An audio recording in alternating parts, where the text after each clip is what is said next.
Hello friends, இன்னைக்கு நம்ம இந்த காளான் கிரேவி எப்படி செய்யறது அப்படின்னு சொல்லி இன்னைக்கு நம்ம பார்க்கலாம். வாங்க வீடியோவுக்கு போகலாம்.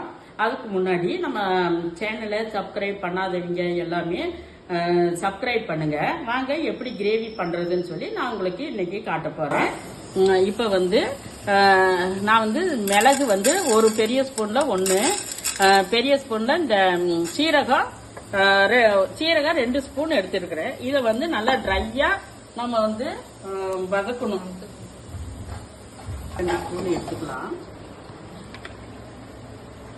பெரிய ஸ்பூன்ல 2 ஸ்பூன் எடுத்துருக்கிறோம்.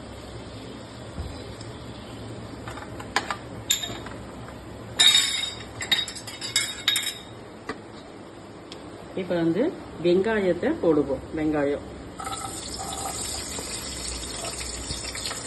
அதோடவே பச்சை மிளகா, நான் 5 பச்சை மிளகாய் எடுத்துக்கிறேன். அதையும் சேர்த்து போடுவோம். ஒரு கொத்து கருவேப்பிலை தழை போட்டு நல்லா கொஞ்சம் வதங்கட்டு.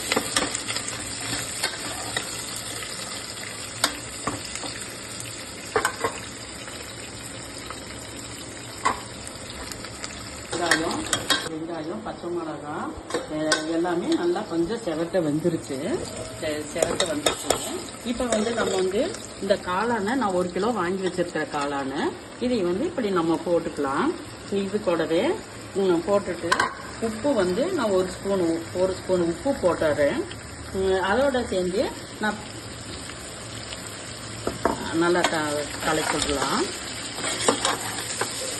தண்ணியே விடக்கூடாது, ஏன்னா இதுலயே தண்ணி விடும்.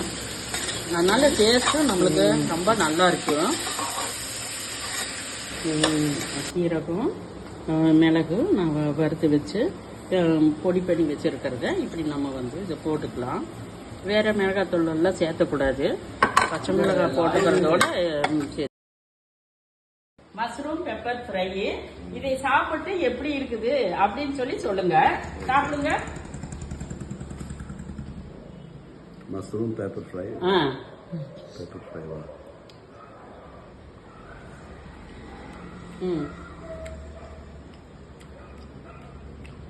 மஷ்ரூம் பெப்பர் ஃப்ரை எப்படி இருக்குதுன்னு சொல்லுங்க.